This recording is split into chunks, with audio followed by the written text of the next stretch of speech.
자, 시작을 하겠습니다. 되지요, 되기는? 네? 아는 건 답이고 모르는 건 까맣고.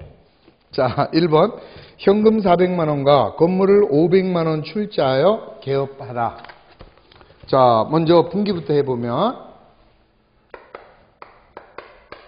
현금이라는 자산은 400, 그 다음에 건물이라는 자산은 500. 요걸 가지고 영업을 개시하다. 자본금 900. 자, 그러면 요거는 무슨 거래가 될까요? 네, 그냥 교환거래입니다. 자본이기 때문에 교환거래다. 2번 상품의 매매 계약을 체결하고 계약금을 현금으로 줬다. 그러면 현금이 나갔으니까 현금이 10만 원. 자, 상품을 매입하기로 하고 계약금을 주면 먼저 준 돈이죠. 먼저 준 돈 선급금. 따라서 2번도 교환거래가 된다는 걸 알 수 있습니다. 자, 3번 상품을 80만 원 외상으로 매입하였다. 그러면 상품이라는 자산이 80, 외상으로 매입했으니까 외상 매입금이라는 부채가 80. 그러면 차별에는 자산, 대별에는 부채니까 교환거래다. 4번 현금을 200만 원 차입하였다. 그러면 현금을 빌렸으니까 차변에 현금이 200 들어오면서 자, 빌린 돈을 우리는 차입금이라고 한다. 그런데 여기는 이제 차입 기간이 3개월이니까 단기 차입금이 200. 따라서 내나 교환거래가 된다는 걸 알 수 있습니다. 자, 6번 차입금의 이자 20만 원을 현금으로 5번이 빠졌네요. 5번 현금을 20만 원 대여하였다. 그럼 이번에는 현금이 나갔으니까 현금이 20 나가고, 자, 빌려준 돈을 우리 뭐라 그래요? 단기 대여금. 이렇게 얘기해서 자, 이것도 역시 내나 교환거래가 된다. 자, 6번 차입금의 이자 20만 원을 현금으로 줬대요. 자, 빌린 돈에 대해서 이자를 줬으니까 이자 비용이라는 비용이 20 나가고, 현금을 줬으니까 현금이 20 나가면 요거는 뭐가 돼요? 손익거래가 된다. 이자 비용이라는 비용이 발생했으니까. 7번 대여금의 이자 40만 원을 현금으로 받았답니다. 그러면 현금이 들어왔으니까 현금이라는 자산이 40만 원 늘어나면서 받는 이자를 이자 수익. 그러면 이것도 자, 수익 줘버리면 남는 게 없죠? 남는 게 없으면은 손익거래가 된다. 이 소리에. 8번 자동차세 10만 원을 현금으로 납부하였다. 그러면 현금이라는 자산이 10만 원 나가면서 자, 이런 걸 우리는 뭐라 그래요? 세금과 공가. 그래서 세금 공가라는 비용이 발생했고 비용만큼 자산이 줄었으니까 내나 손익거래가 된다는 걸 알 수 있습니다. 9번 현금을 300만 원 은행에 당좌예금하였다. 자, 현금을 당좌예금하면 당좌예금이라는 자산이 증가되지요. 당좌예금이 300만 원 늘어나고 현금을 예금했으니까 현금은 없어지죠. 현금은 300. 그러면 역시 이거는 교환거래 이렇게 되겠죠. 10번 건물을 임차하고 보증금 200만 원을 수표를 발행하여 주었다. 자, 이건 뭐예요? 수표를 발행하면 뭐가 줄어버려요? 당좌예금이 없어져요. 당좌예금이 200 없어지면서 자, 남의 건물을 세를 얻고 보증금을 맡겼어요. 그건 나중에 내가 찾아올 수 있다? 없어진다? 찾아올 수 있다. 그러면 자산이죠. 자기 돈. 그래서 그런 것들을 우리는 임차 보증금이라는 자산으로 회계 처리하게 된다. 그러니까 왜 얘가 집세를 줬다면 임차를 하는 비용이지만 없어지는 거지만 자, 보증금 맡긴 돈은 나중에 내가 찾아올 수가 있어요. 따라서 자산이 된다라는 거. 따라서 이런 거래도 역시 교환거래가 되는 거다. 11번입니다. 사무용 컴퓨터 100만 원을 구입하고 대금은 외상으로 하다. 자, 컴퓨터, 사무용 컴퓨터니까 뭐가 돼요? 비품. 자, 100만 원에 구입했으니까 100만 원. 그 다음에 외상으로 했지만 상품이 아니니까 미지급금이고, 자, 따라서 자산과 부채니까 내나 교환거래가 되는 거죠. 12번. 단기 차입금 200만 원과 그 이자 20만 원을 현금으로 상환하였다. 그러면 현금이 먼저 220만 원이 없어지면서 200만 원은 빌린 돈을 갚았어요. 따라서 단기 차입금이라는 부채가 감소되고 20만 원은 이자 비용 이렇게 되겠죠?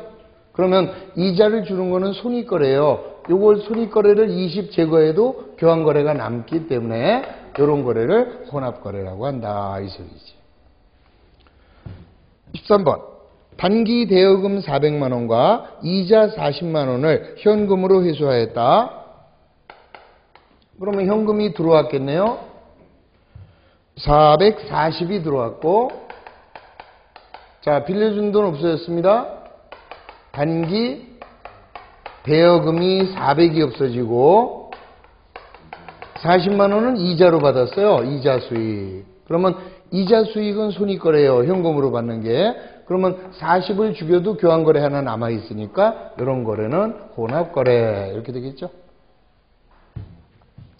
14번. 원가 50만 원의 상품을 80만 원에 매출하고 대금을 어음으로 받았다. 그러면 여기서도 원가가 50만 원 하는 상품이 없어졌어요.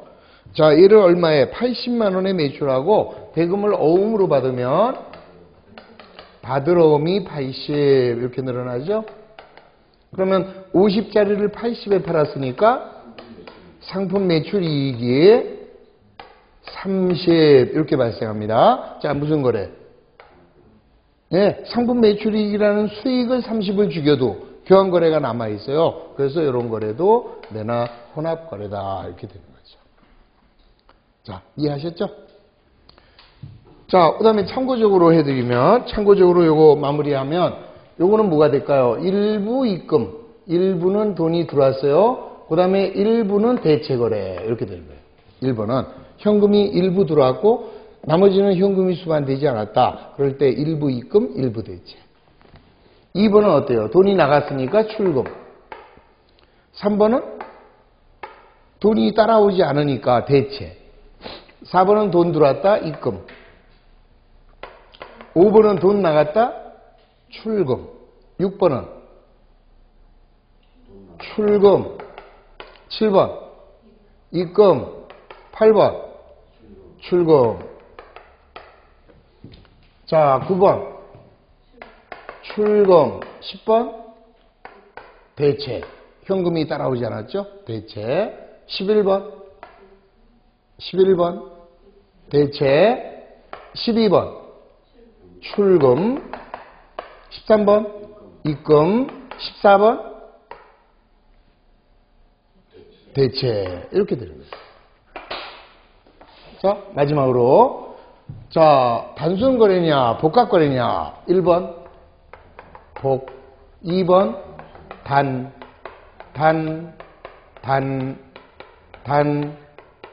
다 단이죠?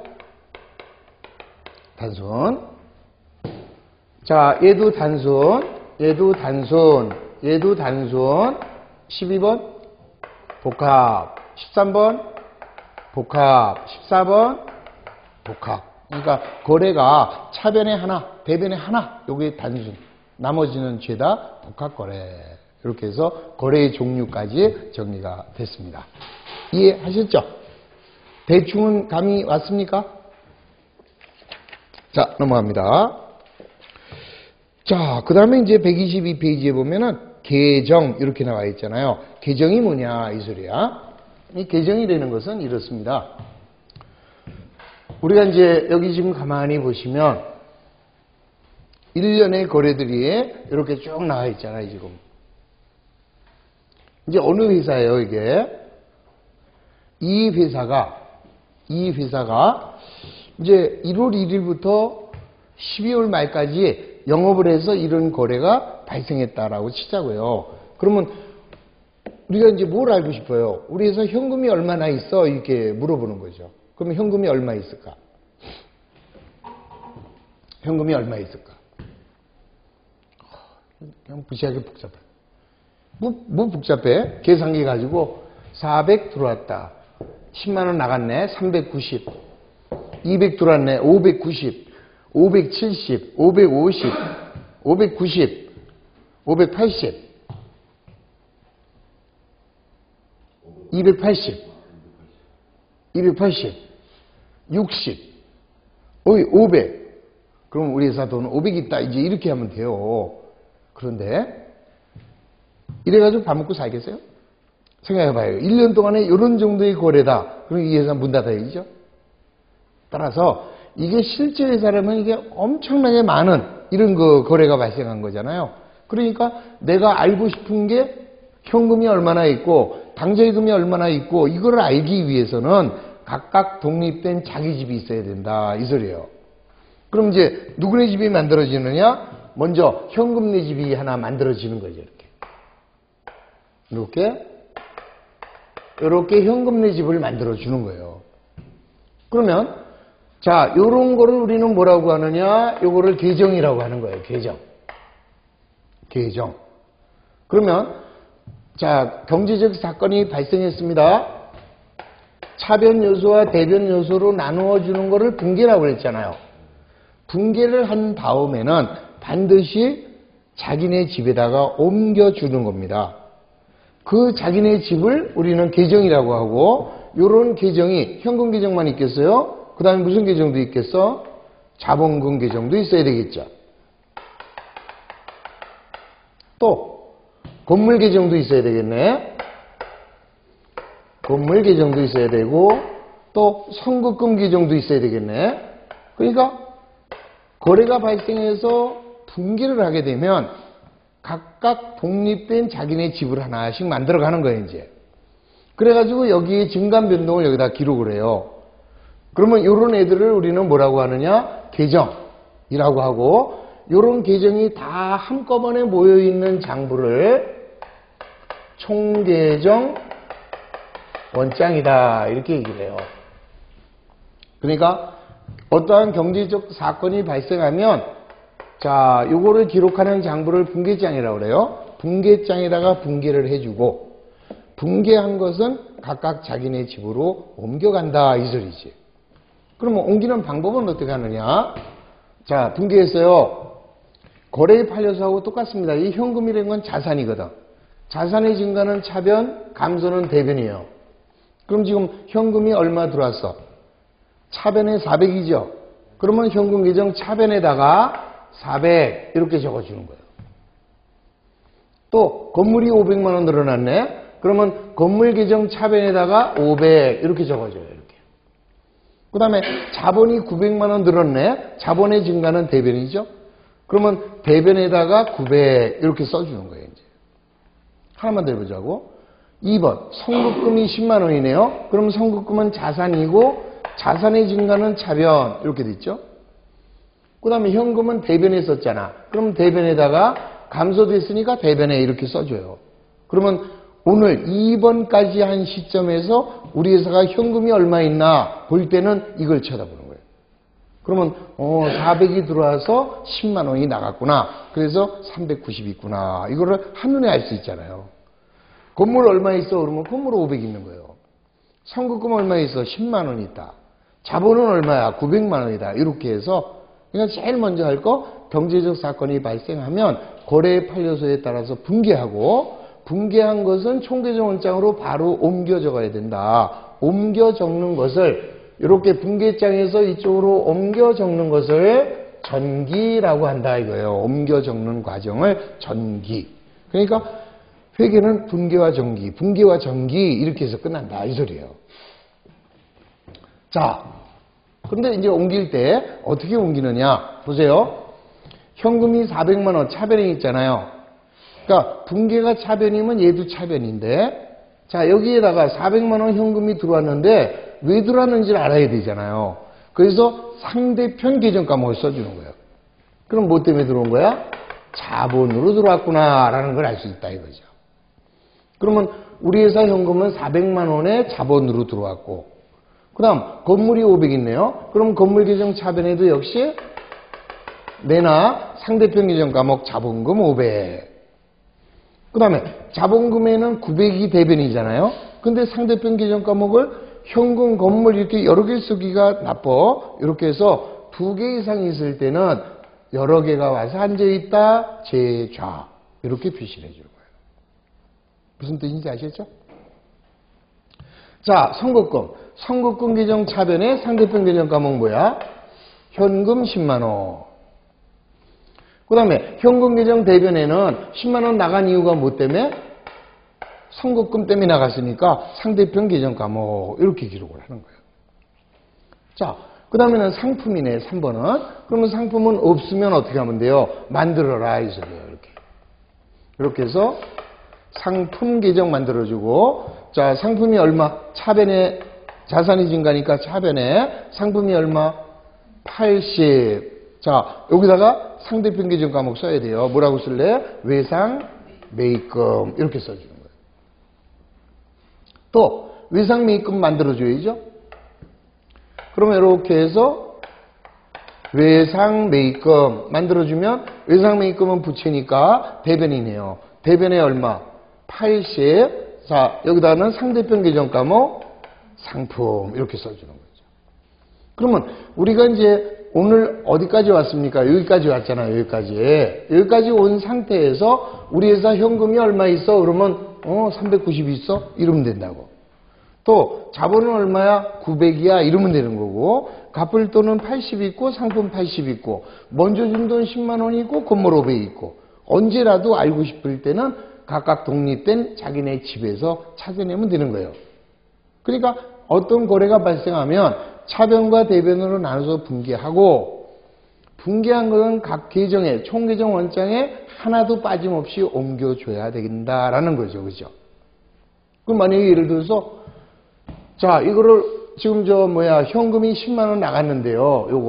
요걸 모르고 안 했다라고 쳐봐, 요거를. 그러면은 실제로 우리 회사는 돈이 얼마 있는데 390이 있는데 얼마 있는 걸로 400 있는 거로 잘못되잖아요. 그래서 하나라도 안 옮겨주면 안 된다 이 소리예요. 요걸 바로 계정이라고 하는 거예요. 계정의 뜻 아시겠지 이제? 네? 계정이 뭔지는 아시겠죠 이제? 자, 122페이지에 거래가 발생하면 기업의 자산이나 부채, 자본의 증감 변화나 수익 비용이 발생하게 된다.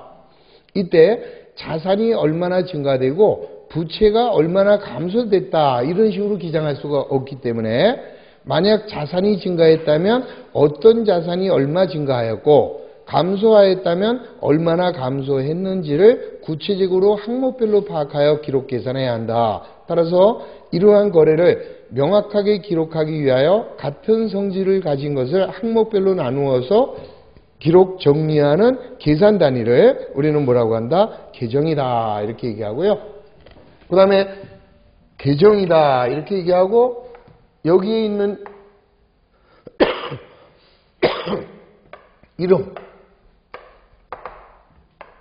요거를 우리는 계정 과목, 그 다음에 얘네들이 들어가서 앉아있는 자리를 계좌 이렇게 얘기하는 거예요. 계정, 계좌. 통틀어서 계정. 여기 있는 제목은 계정 과목. 다시 한번. 자, 전체를 뭐라 그래요? 계정. 그 다음에 이런 제목을 계정 과목. 요거는 계좌. 차변 계좌, 대변 계좌. 이렇게 되는 거죠. 자, 그러면 아무리 복잡해도 매일매일 저거를 게을리하지 않게 되면 우리가 알고 싶을 때 어떤 항목이 얼마 있는지를 한눈에 바로 쉽게 알 수 있다라는 그런 장점이 있는 거죠. 자, 그러면 이제 이러한 계정은 크게 이제 몇 가지로 나누게 되느냐? 계정을 분류하면 이런 계정은 크게 두 가지가 있어요. 계정은 하나는 재무상태표 계정하고, 그 다음에는 손익계산서 계정. 자, 이렇게 두 가지로 나누고, 자, 재무상태표 계정은 크게 세 가지로 나눠요. 하나는 자산계정, 부채계정, 자본계정. 그 다음 손익계산서 계정은 수익 계정, 비용 계정 이렇게 나눈다. 그럼 이제 자산 계정에는 또 뭐가 있느냐? 그러면 이제 우리 그동안 배웠던 계정 과목들 생각나면 되죠? 뭐 현금이라든지 당좌 예금이라든지 상품이라든지 건물이라든지 이런 것들 이렇게 되겠고, 부채는 뭐 있을까? 외상 매입금이나 차입금이나 지급보험, 미지급금, 자 이런 것들이 부채에 해당하죠. 자, 자본은 자본금 이런 게 들어가요. 그 다음 수익이다. 그러면은 상품을 팔아서 이익이 생기면 상품 매출이, 자 받는 집세를 뭐라고? 임대료. 자, 그 다음에 이자를 받았다. 이자 수익 이런 것들이고요. 그 다음 비용에는 종업원에게 주는 월급을 급여, 자 집세를 주면 임차료, 이자를 주면 이자 비용, 자 이런 것들이 바로 비용에 속한다. 오케이? 다시. 그럼 결국 계정은 자산 계정이냐, 부채 계정이냐, 자본 계정이냐 이렇게 나뉠 거예요, 이게. 그래서 얘가 자산에 속한다면, 그러면 이 자산이라는 거는 현금이 될 수도 있고 당좌예금이 될 수도 있고 상품이 될 수도 있고 건물이 될 수 있겠죠. 자, 이런 자산이다. 그러면 증가는 차변에, 감소는 대변에. 그 다음에 얘가 부채예요. 그럼 여기는 외상매입금이 들어갈 수도 있고 차입금 항목이 들어갈 수도 있고 지급보험이 들어갈 수도 있잖아요. 그러면 이렇게 해서 부채는 증가가 대변, 감소가 차변이다 이 소리지. 자, 자본은 증가가 대변에, 감소는 차변에. 자, 그 다음에는 수익 항목을 만들어줍니다. 그러면 여기 수익 속에는 상품 매출이익이나 임대료나 이자 수익 같은 게 들어가고, 수익의 발생은 대변에, 소멸은 차변에 기록하게 된다. 그 다음에 얘가 비용 항목이라면 비용의 발생은 차변에, 소멸은 대변에 이렇게 기록하겠죠.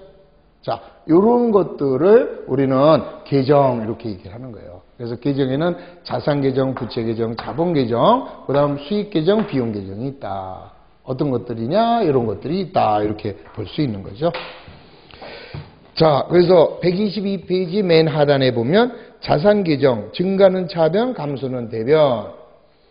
123페이지 제일 위에 부채는 증가가 대변, 감소는 차변.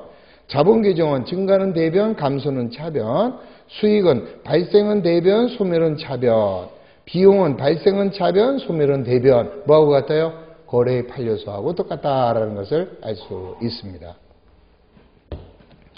그래서 이제 그 계정에 기입할 때는 아까처럼 그런 식으로 이제 기입을 하게 되는 거죠. 자, 이제 그 거래 보면 지금 상품을 10만 원 이상으로 구입했대요. 그러면 상품을 10만 원 이상으로 구입했다면, 자, 요건 이제 어떤 식으로 나타나느냐 정리를 해보면, 먼저 거래를 분석해야죠. 그러면 상품이라는 자산이 10만 원 늘어나면서 외상으로 사왔으니까 외상 매입금이 10만 원 이렇게 기록이 될 거예요.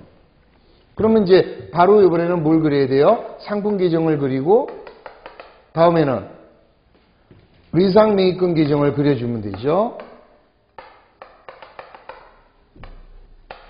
그 다음에 상품이 차변에 있으니까 얘도 차변에다가 10만 원 기록하면서 반대편 계정 과목 외상 매입금 이렇게 기록을 하면 되는 거예요. 그 다음에 외상 매입금도, 자, 얘는 늘어났어요. 부채이 증가니까 대변에 10만 원이 늘어나면서 상대편 계정 과목 상품 10만 원 이렇게 주면 우리가 언제라도 이런 계정을 쳐다보면 자산이 차변 늘어났구나. 우리 회사는 상품이라는 자산이 10만 원 있구나 알 수 있고, 갚을 돈도 10만 원 있구나 이거를 알 수가 있다 이 소리죠. 그래서 무조건 우리 순서 제일 먼저 경제적 사건이 생기면 거래의 판례서에 따라서 뭐 한다? 분개하고, 분개한 것은 어떻게 한다? 각 계정에 옮겨 적는다. 옮겨 적는 걸 뭐라 그래요? 전기한다. 그래서 분개와 전기. 자, 123페이지 보면은 재무상태표 계정에는 자산 계정, 부채 계정, 자본 계정이 있고, 그 다음 손익계산서 계정에는 비용 계정과 수익 계정이 있다. 자, 그 다음에 그 밑에 보면은 재무제표 계정이라고 나왔죠? 요 재무제표 계정은 이제 이런 얘기예요.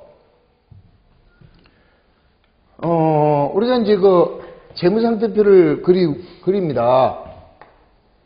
그럼 이제 재무상태표를 그리게 되면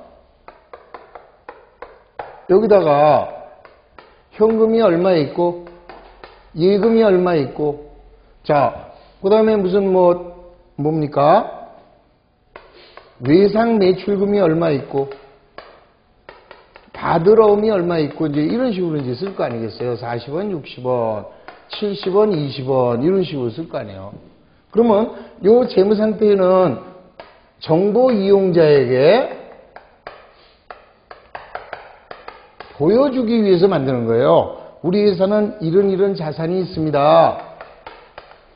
지급보험이 얼마고 외상매입금이 얼마다. 이런 식으로 이제 써줄 거 아니에요. 근데 보는 사람이 이게 뭐가 얼마 있고 뭐가 얼마 있고 그럼 뭐 이렇게 대단히 힘들게 해. 그래서 보는 사람 편하게 하기 위해서 이렇게 알리는 것보다는 이렇게 해보면 어떻게 했느냐 이 소리입니다. 그래서 여기다가 재무상태표 해놓고 현금하고 예금을 이제 앞으로 배우겠습니다만은 현금 및 현금성 자산 90원이 있습니다. 그 다음 외상매출금 40원, 받으러움 60원 그러지 말고 우리가 받을 수 있는 매출 채권이 100원 있습니다. 그 다음 지급보험 60원, 외상매입금 20원 그러지 말고 갚아야 될 매입 채무가 80원 있습니다. 이렇게 알려주면 어느 게 더 간단해요? 보는 사람은. 합쳐서 퉁퉁 알려주는 게 좋겠지? 그래서 요런 것들, 요런 과목을 우리는 재무상태표 계정, 재무제표 계정, 재무제표라고 하는 것은 기업의 재무 상태를 알려주는 여러 가지 표예요. 여러 가지 표. 그래서 이러한 여러 가지 표에는 재무상태표도 있고 포괄 손익계산서도 있고 자본 변동표도 있고 현금 흐름표도 있어요. 근데 아직까지는 여러분들은 재무상태표하고 손익계산서만 배웠죠. 그리고 그런 표를 우리가 재무제표라고 하니까 재무제표는 우리가 알고자 하는 게 아니라 우리는 이미 이렇게 만들어서 갖고 있다고 손계정 원장에. 그러나 외부의 정보 이용자한테는 그렇게 어렵게 보고하지 말고 퉁퉁 얼마씩 있습니다. 이런 식으로 보고해주면 훨씬 더 편하게 보고할 수 있다. 이래서 만들어진 계정이 거기 나와 있는 재무제표 계정이에요. 아시겠지? 자, 그거는 지금 쳐다보지 않으셔도 돼요. 그거는 전체적으로 그냥 참고하라고 제가 해놓은 거고, 요건 어차피 각 파트별로 다 배울 겁니다. 나중에 이제 11월부터. 그럼 그때 가서 자연스럽게 이해되는 거니까 동그라미 쳐놓고 가운데다가 두고 보자 이렇게 써놓으세요. 그러면 돼요. 오케이? 자, 그 다음에 이제 통지계정, 임명계정 그것도 두고 보자. 그 밑에 평가계정과 대조계정 그것도 찬찬히 보자 이렇게 써놓으세요. 자, 그 다음에 옆으로 갑니다. 6번에 실제계정과 명목계정 거기다는 왕별하시고, 자, 실제계정하고 명목계정은 요건 지금 해도 될 수 있는 거니까 해드리는 거예요. 그러나 그 위에 있는 대조계정이니 평가계정이니 이런 거는 용어 자체도 지금 이해를 못해요. 뒤에 가서 배워야 될 거기 때문에. 그래서 일단 내버려 두시고 실제계정과 명목계정 이건 뭐냐면 실제로 존재하는 계정이에요. 얘는 이름뿐의 계정이에요. 그래서 실제계정은 자산이나 부채나 자본과 같은 것들이 실제계정이고, 자, 명목계정은 이름뿐의 계정으로서 수익하고 비용이 해당이 된다. 다른 말, 실제계정은 실제로 존재하고 영구히 존재한다. 그래서 영구계정이라고 하고, 얘는 만들었다가 없어져요. 그래서 얘는 임시계정이다 라고도 한다 이 소리입니다. 그러니까 무슨 말이냐면은 기업에서 수익하고 비용은요 그의 비용이고 그의 수익이지 실제로 존재하는 게 아닙니다. 한번 잘 생각해 보세요. 내가 집세를 받았어요. 그러면 현금이 존재하지 집세는 존재하지 않아. 그냥 이름만 있는 거죠. 그리고 걔는 금년도에 번 돈 또는 나간 돈 요것만 나타내고 1년 지나면 없어져 버린다고요. 한번 상식적으로 생각해 봐요. 내가 집세를 줬습니다. 집세를 주면 나한테서 나가는 건 현금이 나가는 거지. 에? 비용이야. 비용만 발생했어요. 그래서 걔들은 한 해가 지나면 얘는 금년도 집세지 내년하고 연관이 없어요. 그래서 모든 비용과 수익은 한 해 결산이 끝나면 죄다 없어져 버립니다. 그래서 그냥 임시로 만들었다가 없어진다. 임시계정. 이름뿐의 계정이다. 명목계정. 그러나 현금 없어집니까? 한 해 결산이 끝났다고 해서 없앱니까? 아니잖아요. 자, 처음에 기초에 100만 원을 가지고 영업을 했는데 현금이 들어오고 나갑니다. 들어오고 나가다가 마지막 기말에 800만 원이 있다면 800만 원을 다음 연도로 끌고 가서 다시 또 시작해야 되죠. 그럼 걔들은 실제로 존재하는 거예요. 자, 빌린 돈, 차입금이 있습니다. 그러면 빌려온 돈이 800이다. 그러면 갚아야 될 돈이 800이구나라는 거를 우리가 알 수 있고 실제로 갚을 돈이 800이잖아. 금년에 300 갚았어요. 얼마 남았어? 그러면 그건 다음 연도로 가야 되겠죠. 다음 연도에 가서 그래서 자산이나 부채나 자본은 실제로 존재하는 실제 계정, 영구히 존재한다. 영구 계정 이렇게 불러주는 거예요. 그 정도만 이해하시면 되고 그 다음에 밑에 있는 7번, 8번 역시 할 필요 없습니다. 8번에 나와 있는 임시계정은 사실 요거하고는 좀 약간 차이점이 있어요. 이거는 일시적으로 만드는 계정인데 용어를 그냥 통일해서 쓰고 있지만 내용은 틀립니다. 그러니까 그건 뭐 볼 거 없고요. 우리는 이제 시험에는 다음 중 명목 계정에 해당하는 거 이런 식으로 시험에 나오거든. 그럴 때는 수익 비용을 찾아라. 다음 중 영구 계정에 해당하는 거 그러면 자산, 부채, 자본 그거를 찾아주시면 된다 이 소리입니다. 자, 계정의 양식 볼 거 없습니다. 자, 126페이지 계정기입의 원칙 이거 뭐 워낙 많이 했죠. 재무상태표 계정의 자산 계정은 증가가 어디? 차변, 감소는 대변. 부채 증가는 대변, 감소는 차변. 자본은 증가가 대변, 감소는 차변. 자, 수익 발생은 대변, 소멸은 차변. 비용 발생이 차변, 소멸은 대변. 그래서 그 이해해 주시고 자, 우리 아까 옆에서 정리해 놨습니다. 자산, 부채, 수익, 비용. 그래서 자산 계정 차변의 증가, 대변의 감소. 부채 대변의 증가, 차변의 감소. 자본 계정 대변의 증가, 차변의 감소. 수익 발생이 대변, 소멸이 차변. 비용은 발생이 차변, 소멸이 대변이다. 자, 그다음에 이제 우리가 이제 분계와 전기 이미 다 배운 내용이죠. 그래서 우선 일단 분계와 전기를 정리를 해 보면서 또 넘어가도록 하겠습니다. 자, 이번엔 어디로 가시냐? 교재 166페이지 있죠? 자, 166페이지에 보면 12월 1일부터 166페이지입니다.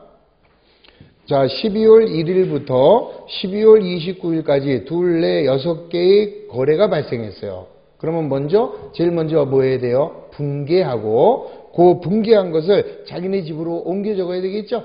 자, 분계와 전기 거기까지 한번 해보시기 바랍니다. 자, 지금 틀려도 좋아요? 막 해보세요. 막 해봐야 늘어요.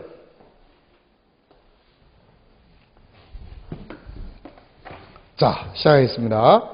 12월 1일 현금을 300만 원 출자하여 영업을 개시. 그러면 항상 기업의 입장에서는 현금이라는 자산이 300 늘어나고 그 돈이 모여서 자본이 된 거다. 이렇게 분계가 되겠죠?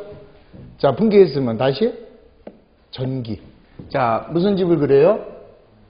현금 내 집을 먼저 만들어요.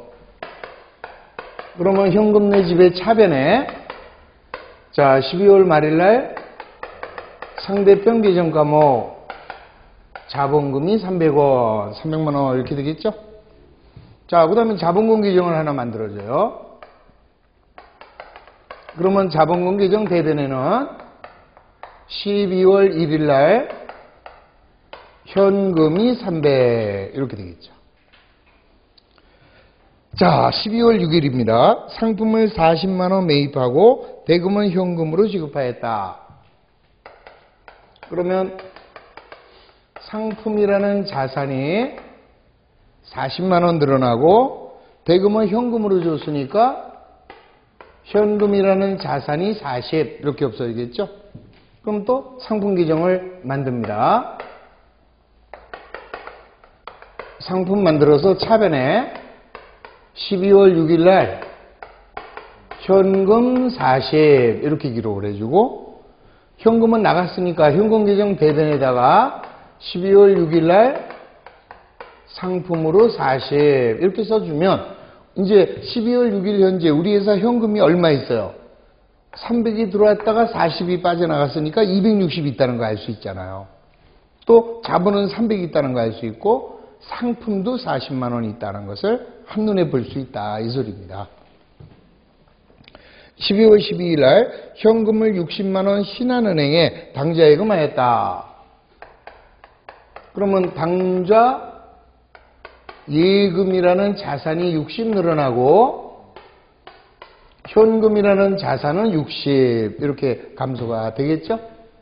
그럼 다시 자 당좌 예금 계정을 이렇게 만들어 줍니다. 그러면 당좌 예금은 12월 12일 날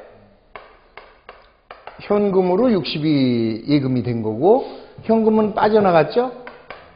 12월 12일 날 당좌 예금으로 60 이렇게 감소된 거예요. 자, 12월 18일 날 상품을 30만 원 매출하고 대금은 현금으로 받았다. 그러면 12월 18일 날 상품을 팔았으니까 상품이라는 자산이 30 없어지고 자, 대금을 현금으로 받았으니까 현금이 30 이렇게 되겠죠? 그러면 현금 계정 차변에는 12월 18일 날 상품 30이고 상품 계정 대변에는 분기가 대변이면 얘도 대변이에요. 상대편 계정 과목 현금 30 이런 식으로 기록을 해주는 거죠. 그 다음 12월 25일 날 종업원의 급여 50만 원을 현금으로 지급하였다. 그러면은 급여라는 비용이 50, 현금이라는 자산은 50 이렇게 나갔습니다. 그러면 이제 여기서 다시 뭘 그려야 돼요? 급여 계정을 만들어 줘야죠. 자, 급여 계정을 만들면 차변에 12월 22일 날 현금이 50, 그 다음 현금 계정 대변에는 12월 22일 날 급여가 50 이렇게 기록이 되죠. 29일 날 집세 20만 원을 현금으로 지급하였다. 그러면 12월 29일 날 집세라는 임차료라는 비용이 20 발생했고 현금으로 지급했으니까 현금이 20 이렇게 되겠죠. 그럼 역시 내나 여기서 임차료 계정을 하나 더 만들어주면 되는 거예요. 새로운 거는 항상 만드는 거예요. 새롭게. 그러면 임차료 계정 차변에는 현금이 20 이렇게 되겠고 현금은 여기로 가겠죠. 12월 29일 날 임차료로 20 그러면은 우리는 12월 한 달 동안에 모든 거래를 분기하면서 자기네 집으로 옮긴 거죠. 그러면 요 계정을 보면 현금을 딱 봅니다. 330이 들어와서 170이 나간 거라. 그러면 330이 들어와서 170이 나갔으니까 오늘 현재 남아있는 돈은 160이라는 거 알 수 있죠? 또 자본은 300이 있고 집세 20 나갔고 급여 50만 원 나갔고 은행에 당좌예금 60만 원 돼 있고 상품은 40이 들어왔다가 30이 나갔으니까 상품은 10만 원 있다는 것을 이렇게 알 수 있는 거죠. 이해되셨죠? 자, 왜 이런 거를 뭐라고 그랬어요? 계정. 자, 얘네들이 다 모여 있는 거를 총계정 원장.